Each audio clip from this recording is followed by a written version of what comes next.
Merci beaucoup. Sans sécurité, moyen beaucoup étant malamu ezalate. Yango toye na numéro moko spécial to beta lisolo ya oyo tozali ko vivre awa na ville province ya Kinshasa. Monsieur le gouverneur, mbote na yo na avant que na kota na ndako na yo. Monsieur le commissaire adjoint, oyo azali commandant ya ville province ya Kinshasa, mbote na yo avant que na loba makambo oyo tongisi pona bino lelo. Là, je vois notre frère Faustin, pembeni ya VPM à l'intérieur, na mona ki vino na terrain pour na pose la première pierre la construction ya ba bureau ya la police, na ba bureau peut-être la quartier, je ne sais pas ce qui yango pe ozali. Est-ce que délai wana ya 3 mois et vous avez respecté? Point d'interrogation. Monsieur le vice-premier ministre Jacquemin Chabani, monsieur le gouverneur de la ville de Kinshasa, commandant à la police ville de Kinshasa, n'a évité tant que bino botambolaka. Et là, on est beaucoup constaté kanazela. Il y a beaucoup d'embouteillages, beaucoup d'accidents. Et ta yanzela na kolobela mote po kona les passe. Accidents, embouteillages et surtout phénomène tracasserie. Si j'ai cité le vice-premier ministre Jacquemin Chabani, c'est par rapport à geste au salaire qu'il a fait passer. Tout le monde qui, devant tout le monde, a mis Babis, il a ajouté 100 bis au Babis ou un sprinter pour esunga ba policier na musala bango. Mais qu'est-ce que nous constatons sur le terrain? Babis est allé visible, tellement visible. Tu éviter, et ça, le transport, et vendre dans un endroit moto. Et ça, parce qu'il faut être tout le temps en mouvement. Il faut étambola. Il faut étambola. Na bajan na kat pour réguler la circulation, pour la sécurité. Donc, parfois, la présence dans un quartier, ça peut rassurer les gens. Les quartiers les plus reculés, il faut battre comme on dans le quartier na biswana. Les combles, c'est quoi? Au moins, les quelques bis où ils ont tambola. Occupants, pas policiers.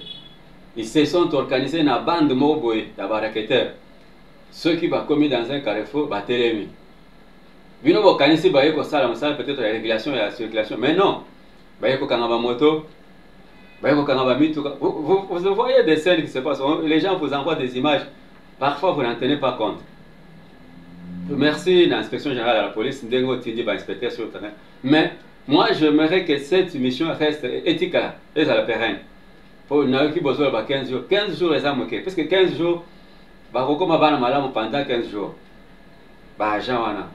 Et après 15 jours, il y a un carrefour où on a évité. Bateau, on a ceux qui 20, ceux qui 25 personnes. Dans le carrefour, on a Pongabi. Moussalini Basala. Pongabi, chaque jour embouteillage. Alors, mieux vaut le déployer ailleurs. Les gens ont site, ok, on a un rond-point magasin. On a évité ceux qui sont à la centrale, on ceux qui 50. Tracasserie, la moto, na moto, kokanga chauffeur en désordre. Na ba pe mo bazana uniforme magasin. Musala bakeko salangwana. Je me pose maintenant une question. Mbongo bazaka so bakangi moto. Oh yo fragrance, so disant fragrance, boye bokangi moto a telemi, boye bobotoli moto boké. Oh 50 000. 80 000, 30 000. Vous ne voyez pas que Bozo Salam à l'encontre de ce que le peuple attend de vous. Ba quartier reculé. Na tozu quartier le kola Bouma. Mukoloni ni babiso na côté pour comme na Bouma. Et ça la tatou. Mukoloni ni biso na côté ba quartier le kola Ngomba Kikusa. Kuna nangalemu. Mukoloni ni biso ane koke ko ba quartier net ban frak. Mukoloni ni biso ane ko na mitendi. Na ba cité nyonso, ba cité nyonso za cité préférée nyonso za tout autour de la centre ville Kinshasa. Ba au moins na biso na Mukoli. Ezaka ka sur le boulevard. Moto et les kate ba kangi. Moto et les kate ba kangi. Mais ce qui est bizarre c'est quoi? Ba foot sa mbongo. Mbongo ane sika kenda. Est-ce que l'a évité? N'a fait la journée, ou bien les alliés politiques m'ont instauré par les commissaires, oh, mon avis, la Kinshasa. Parce qu'on a comme l'impression que chaque commissaire a une idéologie. Quand Songo est parti, Kilimbalimbe était là, il est parti. Mais en réalité, sur le terrain, rien n'a changé. On a besoin de résultats sur le terrain. Parce qu'il faut réformer d'abord Mitu et Abatou. Avant Bosé, le service est changé. Donc, si le policier sur le terrain, il est sorti pour chercher de l'argent, conséquence, il y a Yango bozomona parfois babitumba na nzela basoda na policier, parfois bozomona ba garde républicain, bakeko kanga ba policier, po bakangi tout ça c'est dû à quoi? Cacophonie. Cacophonie totale. Monsieur le nouveau commissaire, commandant de la ville province à Kinshasa, mais quand je parle de Kinshasa, vous parlez des miroirs. Namona qui sommet autour de Salama, il y a Zlekaf. Ils ont trouvé, ces visiteurs quand ils sont venus, ils ont trouvé Kinshasa dans quel état?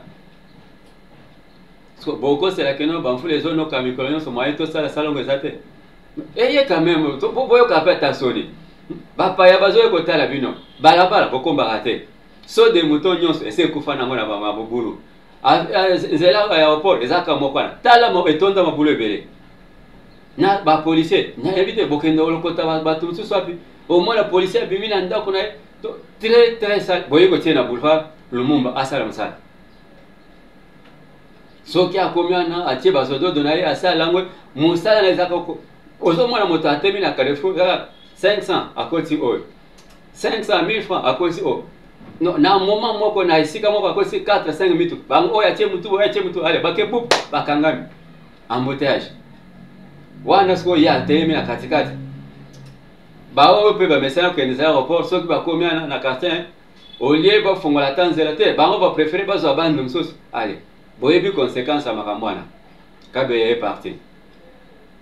Paix à son âme. Parce que dans lundi même on a maloba commissaire ouais aso se défendre kuna. Si je m'en vais analyser cette histoire, monsieur Soukoutou va ruinangai. Parce que nandenga zolo ba keno chaque fois bakuta na problème ici kawana. Donc c'est qu'il s'était convenu déjà qu'un jour ba koya ko pénir bateau ba sa ka place. À mon entendement. Je n'ai pas dit que c'est ce qu'il a dit, mais à mon entendement. Donc, c'est que va préparer déjà qu'un jour, Tozo est là-bas. Ça, c'est un autre dossier. Tozo, l'andelabino, Tozo, Samba. Tu vois, qu'est-ce qui se passe? Tozo, il y a un dossier, il y a tracassé. Tozo, il y a un pongabi. Aujourd'hui, rond-point magasin. Ok, Upen. Rond-point ngaba, nde, siga de moi, vanda. Donc, batata, on a, balingi, comme on a moto. Mais dans tout ça, qu'est-ce qu'il y a comme comportement dans le chauffeur dans cela? Le chauffeur, oh, c'est le transport. Le coup là-bas, il y a déjà, ils ont mis tout comme ça. Il y a des généraux, il y a des colonels, il y a des magistrats, il y a des ministres. Ce que quand il y a des ministres, oh monsieur, oh évitez que les gens les aient. Allez, bâti. Ces chauffeurs-là, sur le terrain, ils se comportent comme des princes. Bah, il y a des rois. Parce que le cas est déjà là-bas, parce que beaucoup de personnes ont été mis tout dans ces salles. Les chauffeurs ont été têtus, impolis pour les gars. Les chauffeurs ont été tout dans roulage. Mais quand ils sortent comme ça le matin, ils ont chauffeur, ils ont roulage, ils ont évité de se faire des choses. Mais il y a un moutou privé, un personnel. Des bateaux, bilan à la banque, n'a pas de moto. PSR alingi komona moto te soki amoni moto amoni mbongo. PSR soki amoni moto amoni mbongo. En tout cas, monsieur le commissaire supérieur adjoint, Oya Sikabanome, mais quand on a le dossier, nous ferons tout pour commencer à vous envoyer des images. Il y a autre chose que tu as terrain. Parce que trop, c'est trop. L'impunité est là, tu congolais, n'habitez surtout à Kinshasa, impunité, ça m'a casse. Au moins, le chauffeur à la Burkina Tongo, n'a coupé, n'a cinglé, à Zoboula, journée mobimba. Mais roulage à Zara Pembe, à Tielobo, 500 francs à payer. Mais moto à Zopé son bon, solo la Mapeka, à Toki, n'a cinglé à Lati. Mais tu ne peux jamais penser que moto n'est à Lati. Normalement, quand on va moto, on a été ôté. Et les qui? Il y a Zota Lambon.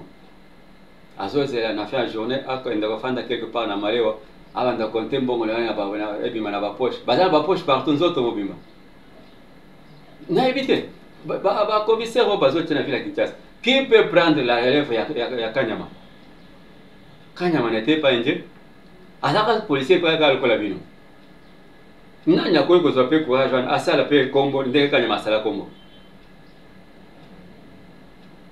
Bon ça la paix fort, bah tu peux pas y babino. Mais ndenge ya keno besoin dans mon service. Bozo babiso ana. Écoute na ba quartier. Et que Petro Congo na se kuna côté ya localité côté ya localité. Et kati côté ya Rai. Boké na Bekatef et koti wana.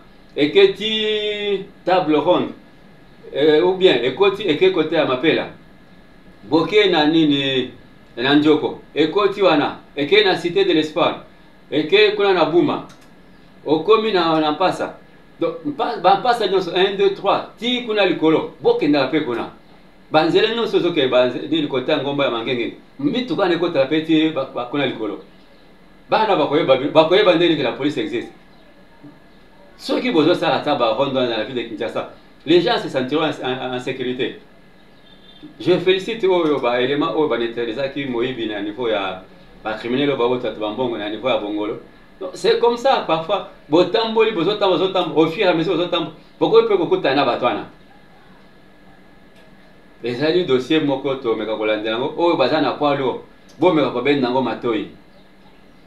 Entrée pour que au niveau ya libongo bomeka kobenda batwana matoi baza appeler agent de l'ordre mais ceux qui bango moko bakomi ko ça des autres na tracasserie na nzela musala bango eza souhaité tina bango ezate donc dans au bino bozo likisa na terrain pendant ces 15 jours bomeka ko recycler mentalité ya batwana parce que ceux qui bosala ngote que bokei batikali dans le même état et là comment changer ezate mais je préfère que commission ou bien mission ils ont tout le temps pour mettre à toi mal à l'aise.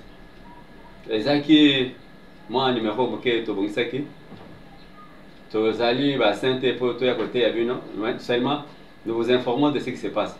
Prenez des dispositions de façon que Congolais attendent la malade à la sécurité de Sikanyon Swazali. Merci na Edi Maole, merci na Ozenimi, merci na Ndeko Makanzo, merci na maman na biso Linda Mboina, Tantine La Joie. Na bosanité lui passe na biso mama Sephora. En tout cas, boti kala malamu nzambe abomba bino.